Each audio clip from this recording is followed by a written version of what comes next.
Now you move to the Assyrians, our interest, and we have Sargon's letter to the god. What does he tell us? Metati, the ruler of Zigatu, together with the kings of his neighboring regions. So we have a coalition of kings. I felled their enemies of troops, and I broke up their organized ranks. I brought about the defeat of the armies of Arautu, the wicked enemy, together with its allies. In the midst of Mount Uz, he came to a stop. I filled the mountain ravines and wadis with their horses, and they, like ants in straits, squeezed through narrow paths. In the heat of my mighty weapons, I climbed up after him, and I filled ascents and descents. Remember, I told you to put that word in your spirit. With the bodies of their fighters, over 6 double hours of ground, from Mount Uz to Mount Zimu, the Jasper Mountain. I pursued them at the point of the javelin. The rest of the people who had fled to save their lives, whom he had abandoned, that the glorious might of Ashur, my Lord, might be magnified. Adad, the violent, the son of Anu, the valiant, uttered his loud cry against them. So they are running, just like the book of Joshua. So there's this loud cry, and with the cloud and hailstones, literally stones of heaven, he totally annihilated and remained. They remained. He just completely destroyed the remain. Look at what Sargon is telling us. How did Adad, the son of Anu, do this? He said he uttered his loud cry against them, and with the cloud and hailstones, just as you have in the book of Joshua, he totally destroyed them. He destroyed the remainder. Russell, their prince, who had transgressed against Shamash and Marduk, who had not kept sacred the oath of Ashur, the king of the gods, became afraid at the noise of my mighty weapons, and his heart palpitated like that of a partridge fleeing before the eagle, like a man whose blood is pouring out from him. He left to Rizpah, his royal city.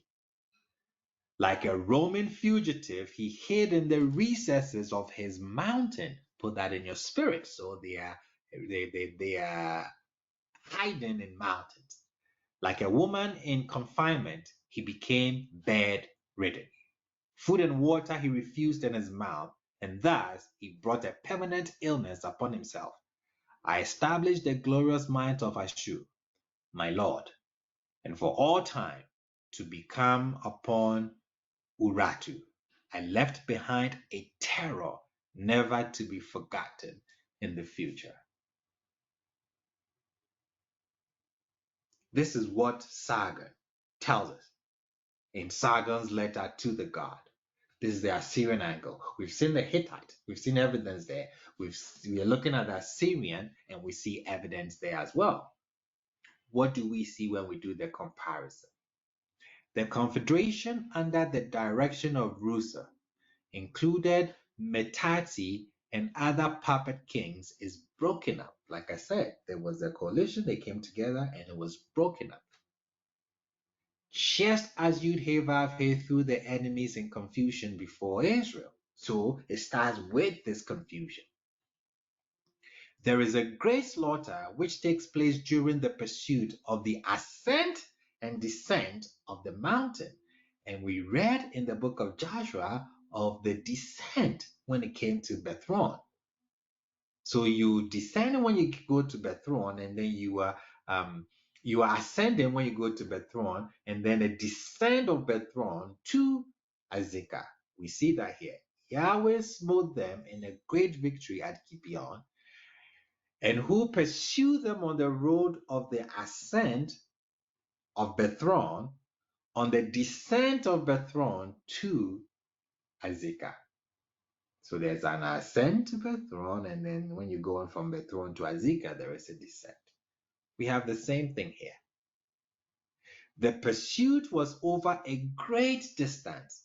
He says 6 double hours. Joshua 10, when you look at the geographical location from Gilmad to Azekah, is a great distance. During the descent, the divine intervention occurred so that the remainder were destroyed completely. And then we see that in Joshua, during their flight from Israel on the descent of Bethron, YHWH hurled large hailstones so that more of them died from the hailstones than were killed by the swords of the Israelites. We read that. And we are told that with the Assyrian angle, the Euratian king, Rusa, hid in the recesses of his mountain. And we are told about the 5 kings in the book of Joshua who hid themselves in a cave. And then it concludes with the land of Urartu and its allies who were subdued. The glorious might of Ashur was established for all time. And this has happened in a single campaign of Sargon. The same thing we see in Joshua. YHWH reigns forever. So on the basis of the evidence from the ancient Near East, it appears that the narrative of the miracle of the hailstone is a notable ingredient of the transmission code for conquest accounts. Joshua is not telling us anything unique. Joshua is actually following after his contemporaries, or the authors. They're following after their contemporaries and how they narrated their conquests, where we see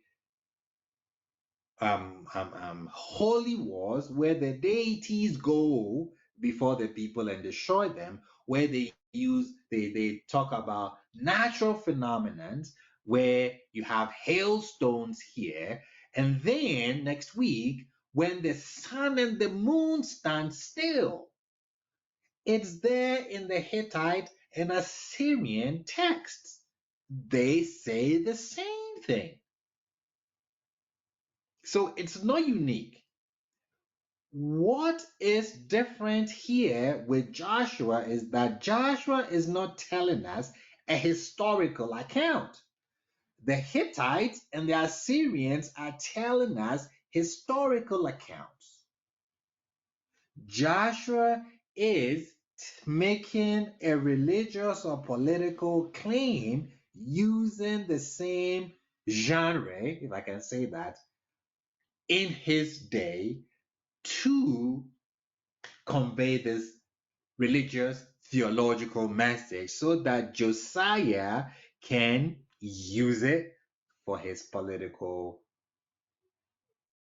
reasons, if I can say it that way. So the authors of the book of Joshua utilized an Assyrian influenced narrative to illustrate YHWH's capacity for war and destruction. In my view, though unfortunate, this depiction must be assessed within its cultural context in order to understand how it would have been interpreted at the time. What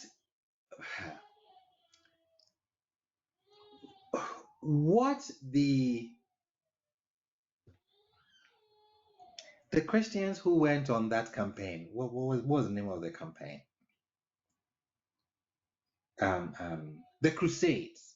What the Crusaders did was they did not understand or know that the person who wrote Joshua was not writing a historical account, but they rallied behind the book of Joshua and how YHWH is portrayed there That is what they rallied behind for the Crusades.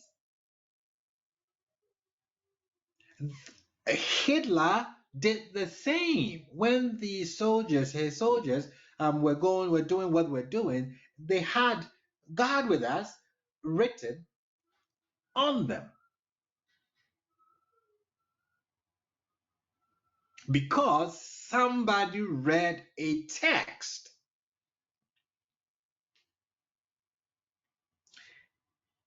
and did not do the needful, or somebody wrote a text for a particular period, for a particular reason, and did not think about what it may cause in the future. That's why I said it's unfortunate that the person writing is not writing history or the book of Joshua. He has political reasons. That's why he's writing. Well, he didn't think that we're going to take it later and use for wars, genocide, ethnic cleansing. You took it and then you put it in a context that it was not made for it. Because Jason said it, it's not written for us. It may be written to us, but it is not written for us. So when you take it, you put it in its correct context, or this is what you end up with.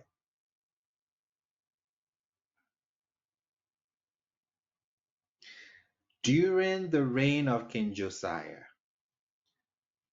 Yahweh was said to be stronger than Assyria's gods.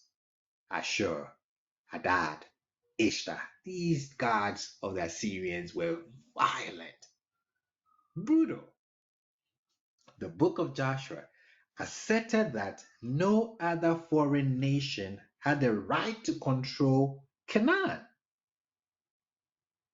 A clear rebuttal targeted towards Assyrian forces who dominated Israel's promised land. The person is right in telling us that no nation is powerful than YHWH to dominate Canaan, and the Assyrians are dominating the place.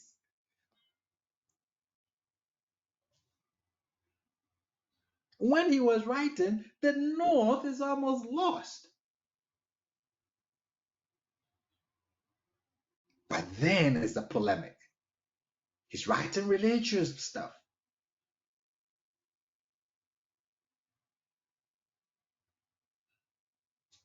This brazen act constituted what can be perceived today as a form of counter history, using language from the oppressor to reclaim autonomy in faith, thereby establishing YHWH's superiority above all other deities worshipped by those foreign nations which seeks power over them.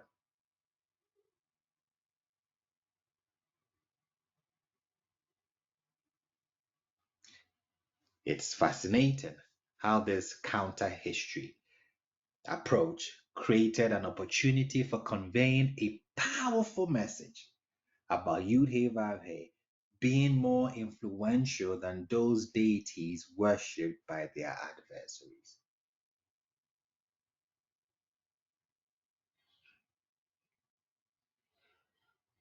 And I think that by seeking to portray YHWH as powerful and intimidating, we're not saying that he's not, he is. But by seeking to portray YHWH as powerful and intimidating, similar to Ashur's might, the author of this representation may have gone too far. Okay, now this is how YHWH is armed. Then something happens. Remember, this is the time of the Assyrians. The Assyrians took over the northern kingdom, and then the Assyrians retreated. Babylon comes on the scene.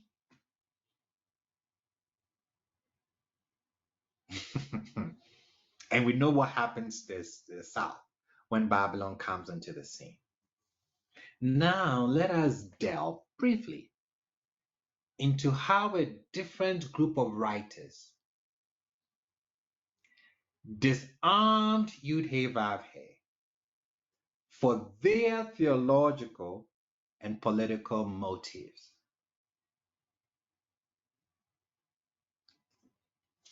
How did that happen? Why did that happen?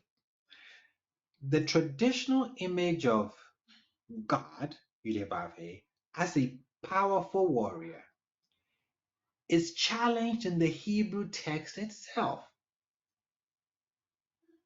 Passages present criticism and revisions to this concept, particularly following Jerusalem's destruction by Babylonian forces in 587 BCE. Why will there need to be a revision? Can anyone guess?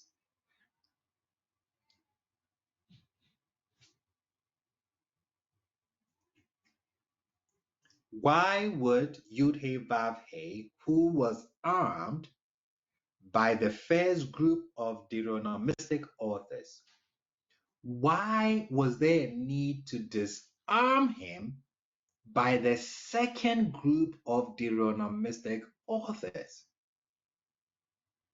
Rabbi, I'm going to take a stab at it. Please do. Right, under the Assyrians, the South had an opportunity to expand. We're living in a polytheistic time. The Assyrians weren't disturbed by YHWH. So the writing that occurred could lift him up as a powerful deity. When the Babylonians came in, they crushed Jerusalem and put in place a different political system. Not that polytheism wasn't still accepted, but there was a new king in town, a new power in town. So you can see YHWH shrinking during that period of time, unless and until the Babylonians allowed, if they did allow, for the conquered people to reset or reassert themselves in some sort of way. Beautiful. 100%. He's armed during the time of the Assyrians. The ideology, the theology is how strong, violent, dominant YHWH is. The South did not know that Babylon is coming. See, Assyria would have conquered the South as well. No two ways about it, but they withdrew. So the South, should I say, they've been too ambitious.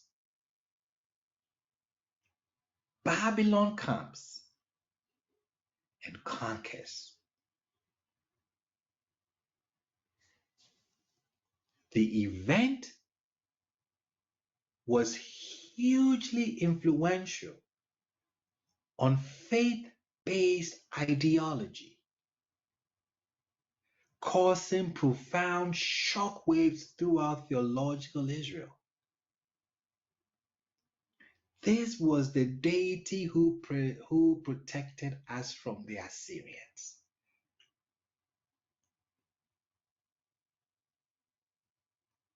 That is the message that has been sent throughout the whole territory. And then, boom, the Babylonians came and shook everything, destroyed the whole building that they stood on. So now, how do you explain this?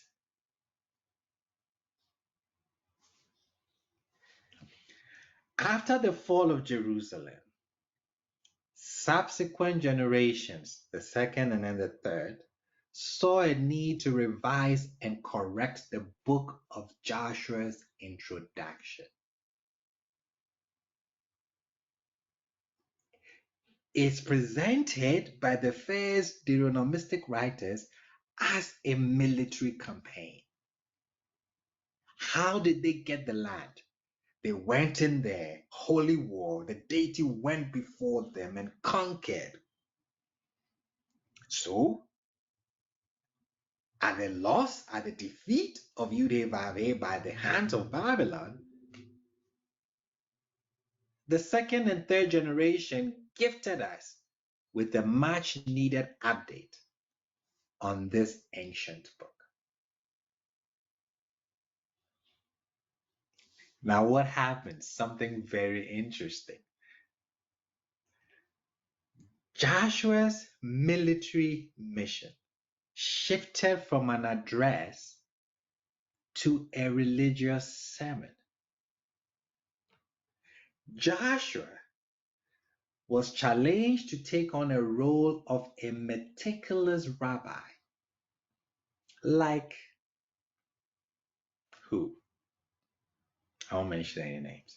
When his military speech transformed into a sermon on the law.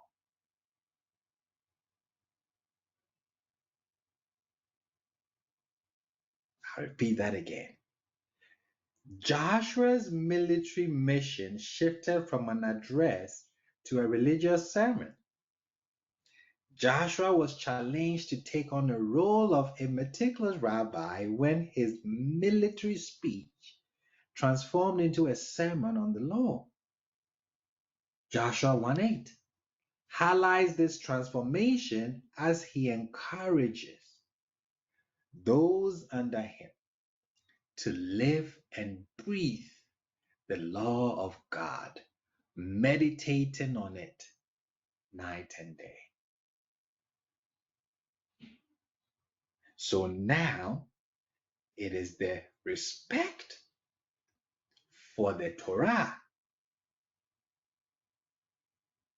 rather than military exploits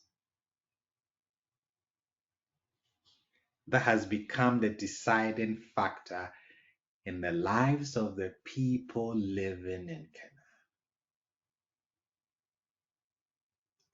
Now you want to be saved by Yah.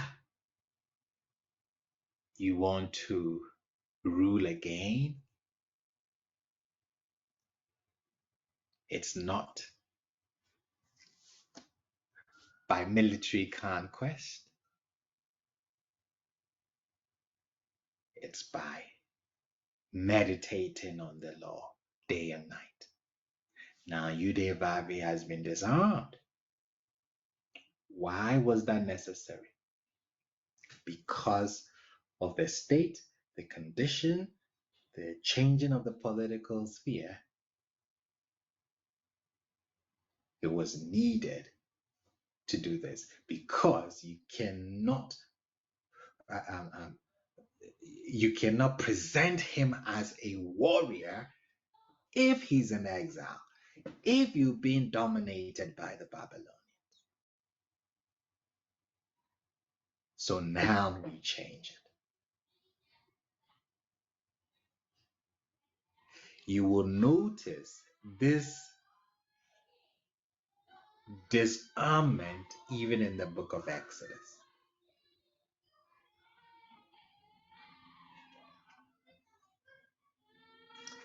But that is for another day.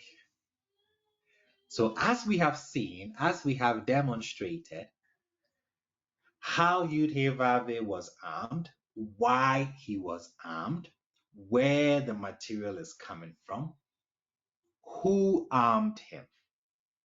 And then we saw briefly where we have to build from later, where he's disarmed by a second and third generation of the Deuteronomistic group, the reason why he was disarmed, and the change of focus of the factor that is required to actually live in the land of Canaan. It's by keeping the law. And I think that has been passed on even until today. But then he's rearmed when we come to the New Testament.